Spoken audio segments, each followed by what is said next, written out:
Hello student, आपका स्वागत है आपके अपने YouTube channel A1 study fan club पर। जैसा कि आप लोगों को पता है, यदि रेगुलर क्लास कर रहे हैं तो हम लोग प्रोनाउन के बारे में पढ़ रहे थे। आज हम लोगों को पढ़ना use of it. I hope आप लोग पेन पेपर लेकर बैठ गए होंगे। तो हम लोग क्लास को स्टार्ट करते हैं। उससे पहले आप लोगों के एक इन्फॉर्मेशन, यदि आप लोग अभी नाउन की क्लास नहीं किए हैं प्लस प्रैक्टिस, तो आप लोग यूट्यूब पर प्लेलिस्ट बनी हुई है, वहां से जाकर आप लोग क्लास कर सकते हैं। और ये आज हमारे प्रोनाउन की तीसरी क्लास है। आज ये हमारे प्रोनाउन की तीसरी नंबर क्लास है। यदि आप लोगों ने अभी तक 2 क्लासेज को वॉच नहीं किया है तो पहले जाकर उन 2 क्लासेज को वॉच कर लीजिए। उसके बाद ये तीसरी क्लास आप ज्वाइन करेंगे तो आपको लोगों को अच्छे से समझ में आएगा। तो ध्यान दीजिए, क्या है हमारी तीसरी क्लास में हम लोग हेडिंग डालेंगे यूज ऑफ इट। हेडिंग क्या डालेंगे? Use of it. और यदि आप चैनल पर नए हैं तो चैनल को सब्सक्राइब कर लीजिए और वीडियो को लाइक कर दीजिए। उसके बाद क्लास स्टार्ट करते हैं। यूज ऑफ इट ये हमारी हेडिंग हो जाएगी। और रूल नंबर 1 क्या पढ़ेंगे? रूल नंबर 1 हमारा है क्या? ध्यान दीजिए, रूल नंबर 1 क्या है? किसी भी वाक्य में इन्फिनेटिव क्लॉज तथा जिरंड का प्रयोग है तो इनके स्थान पर इट प्रोनाउन का प्रयोग किया जाता है। किसी भी वाक्य में इन्फिनेटिव क्लॉज तथा जिरंड का प्रयोग हुआ है तो इनके स्थान पर हम लोग इट का भी प्रयोग कर सकते हैं।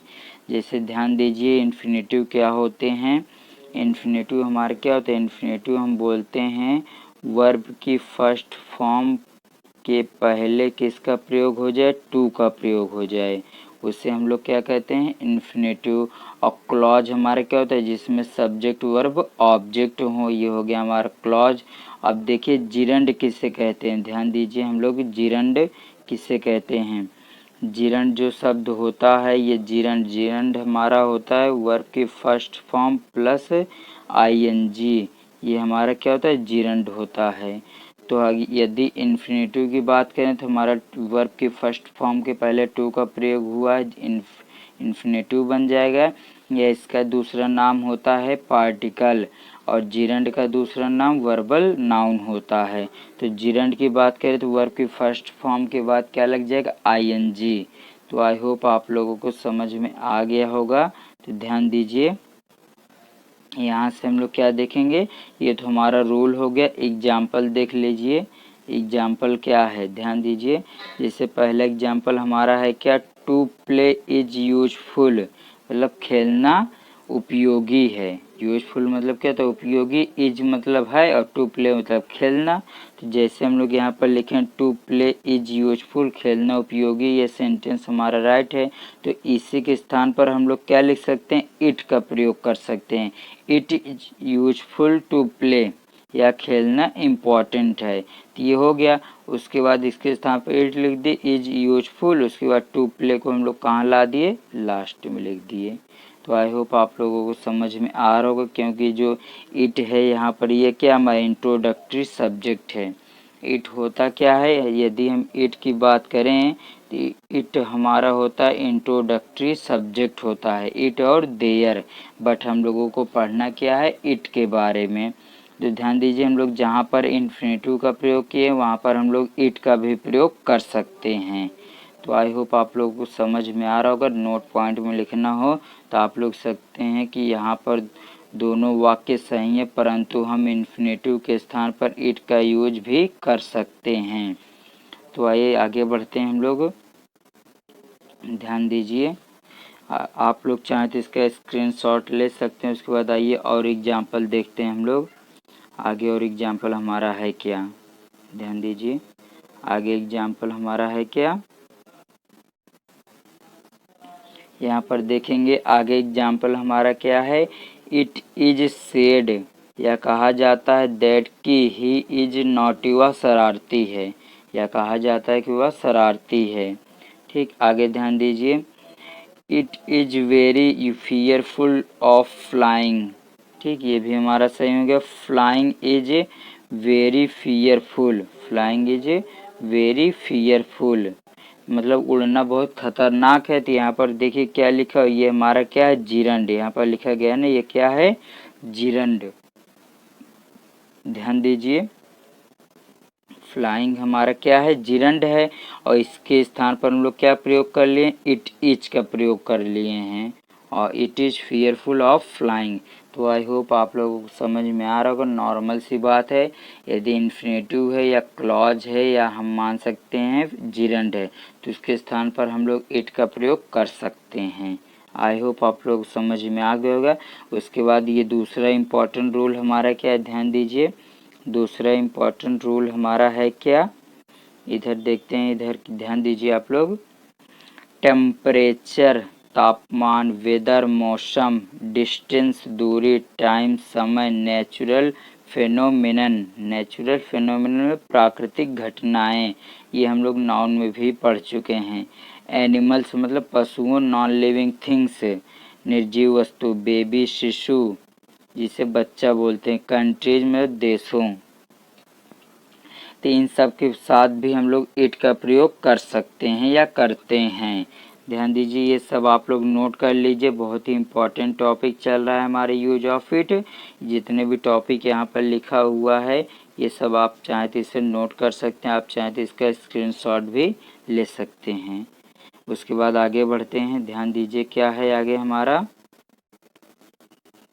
यहाँ पर ध्यान दीजिए आगे हमारा है क्या, ध्यान दीजिए जो सभी उधर लिखा गया था वही शब्द हमारे क्या थे यहाँ पर, सभी के साथ, उसी के आगे हम लोग लिख लेंगे जो वहाँ पर टेम्परेचर लिखा था, वेदर लिखा था, इन सब के जो भी लिखा था उसके आगे हम लोग क्या लिखेंगे, सभी के साथ इंट्रोडक्टरी सब्जेक्ट और प्रोनाउन के लिए इट का प्रयोग किया जाता है। उन सभी साथ हम लोग प्रोनाउन या सब्जेक्ट के रूप में किसका प्रयोग कर लेते हैं, इट का प्रयोग करते हैं। ध्यान दीजिए, जैसे it is very hot today मतलब आज बहुत गर्म है, हॉट मतलब गर्म, टुडे मतलब आज, तो आज का तापमान बहुत ज़्यादा है, आज बहुत गर्म है। Next, it is raining heavily आज का मौसम या बारिश तेज हो रही है। इट इज रेनिंग तो वर्षा मौसम के अनुसार हम लोग क्या लगा लिए यहाँ पर, तापमान के लिए इट का प्रयोग हो गया, मौसम के लिए भी इट हो गया। It is very short distance या बहुत छोटी दूरी है तो दूरी का सेंस हुआ तो इट का प्रयोग कर लिए। इट इज 9 o'clock समय को दिखाने के लिए भी इट का प्रयोग हो गया। निर्जीव वस्तु इट इज अ पेन, निर्जीव वस्तु के लिए भी हम लोग इट का प्रयोग कर लिए। तो आई होप आप लोगों को समझ में आ रहा होगा। लास्ट एग्जाम्पल देखिए क्या है, लास्ट एग्जाम्पल हमारा है क्या यहाँ पर, America is a prosperous country it is very powerful. तो America is a prosperous country, prosperous मतलब क्या होता है, समृद्ध, प्रॉस्परस मतलब क्या होता है, समृद्ध या शक्तिशाली। ठीक, आई होप आप लोगों को समझ में आ रहा होगा। उसके बाद हम लोग सब्जेक्ट के रूप में किसका प्रयोग कर लिए, इट, किसके स्थान पर, America is very powerful. I hope समझ में आ गया हो गया। नेक्स्ट देखिए रूल नंबर 3। रूल नंबर 3 हमारा क्या है, यदि वीडियो की क्वालिटी क्लियर न दिखाई दे रही हो तो आप लोग इसकी क्वालिटी को बढ़ा सकते हैं। ध्यान दीजिए यहाँ पर कि क्या है हमारा, यहाँ पर हमारा है क्या, ध्यान दीजिए रूल नंबर 3। रूल नंबर 3 है क्या, बेसिकली समझने की कोशिश करते हैं। रूल नंबर 3, नाउन या प्रोनाउन, नाउन या प्रोनाउन को एम्फेसाइज जोर देना, एम्फेसाइज मतलब जोर देना, सेंटेंस पर जोर देना करने के लिए इट का प्रयोग होता है। जब हम नाउन या प्रोनाउन को एम्फेसाइज करते हैं तो इसके लिए भी हम किसका प्रयोग कर लेते हैं, इट का प्रयोग कर सकते हैं। जैसे इट वाज था, ही हु कॉल्ड यू जो तुम्हें बुला रहा था, मतलब यह वही था जो तुम्हें बुला रहा था, तो एम्फेसाइज कर रहा है। Next, it was Rahul, Rahul था होम जिसे, ही लाइक्ड वेरी मच जिसे वह बहुत ज़्यादा पसंद करता था। तो आई होप आप लोग समझ में आ रहा होगा। ध्यान दीजिए। उसके बाद यहाँ लिखा है यहाँ नाउन राहुल पर जोर देने के लिए इट का प्रयोग किया गया है। ये नॉर्मल सी बात है, समझ में आ गया होगा। आगे बढ़ते हैं, ध्यान देते रहिए और समझते रहिए। यहाँ पर ध्यान दीजिए और समझते रहिए। देखते हैं आगे क्या है हमारा। Rule number 4। रूल नंबर 4 क्या है? किसी भी वाक्य में फ्रेज या क्लॉज को इंट्रोड्यूस कराने के लिए इट का प्रयोग किया जाता है। जैसा कि मैं आप लोगों को पहले ही बता चुका हूँ कि इट और देयर हमारे इंट्रोडक्टरी सब्जेक्ट के रूप में प्रयोग किए जाते हैं, जो सेंटेंस में इंफॉर्मेशन का काम करते हैं। तो एग्जाम्पल नंबर 1 देखिए क्या है। किसी भी वाक्य में फ्रेज या क्लॉज को इंट्रोड्यूस कराने के लिए इट का प्रयोग किया जाता है। तो एग्जाम्पल में है क्या? That he will win, that he will win the match is possible. कि हमारा सेंटेंस राइट हो गया। आगे ध्यान दीजिए, इट इज पॉसिबल, इसी को हम लोग किस तरह लिख सकते हैं? जिस तरह यहाँ लिखा गया उसी को हम लोग इस तरह भी लिख सकते हैं। इट इज पॉसिबल, या संभव है, दैट की he will win the match, वह मैच जीत जाएगा, या संभव कि वह मैच जीत जाएगा। ध्यान दीजिए, मैं यहाँ पर हिंदी में लिखा हुआ है, आप लोग समझ सकते हैं यहाँ पर कि एक्चुअली में बात क्या कर रहा है। ये आप लोग चाहें तो इसका स्क्रीनशॉट लेते रहें, साथ ही साथ में आगे बढ़ते हैं। ध्यान दीजिए, उसके बाद हमारा क्या है? रूल नंबर 4 हो गया। अब ध्यान दीजिए,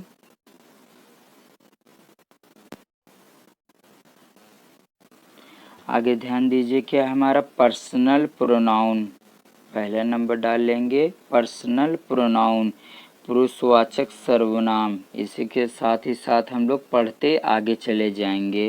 तो ध्यान दीजिए, पर्सनल प्रोनाउंस मतलब पुरुषवाचक सर्वनाम रूल नंबर 5 के रूप में है क्या? ध्यान दीजिए, रूल नंबर 5। रूल नंबर 5, यदि किसी वाक्य में जिरंड, बताए ना अभी हम क्या बताए? जिरंड क्या होता है? वर्ब की फर्स्ट फॉर्म प्लस आईएनजी, ये हमारा क्या बन जाता है? जिरंड। तो ध्यान दीजिए, यहाँ पर का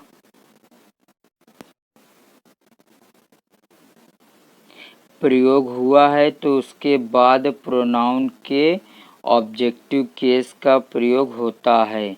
जब भी जिरंड का प्रयोग हुआ है और उसके बाद कोई प्रोनाउन आएगा तो किस केस में आएगा? ऑब्जेक्टिव केस में प्रयोग होगा। जिसे ध्यान दीजिए क्या है यहाँ पर? बीटिंग हिम, उसे पीटना यूजलेस, बेकार है, उसे पीटना बेकार है। तो यहाँ पर ध्यान दीजिए क्या हुआ?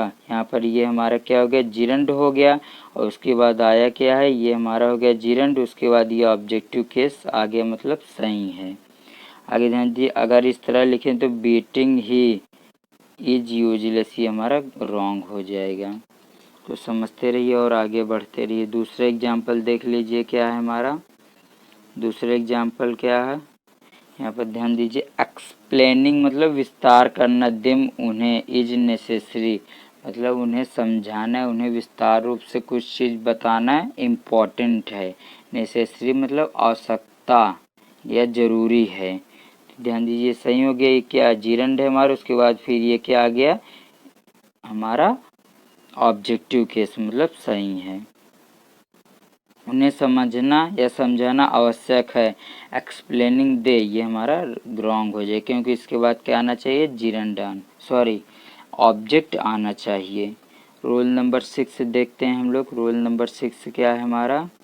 ध्यान दीजिए, rule number 6। Rule number 6 basically है क्या?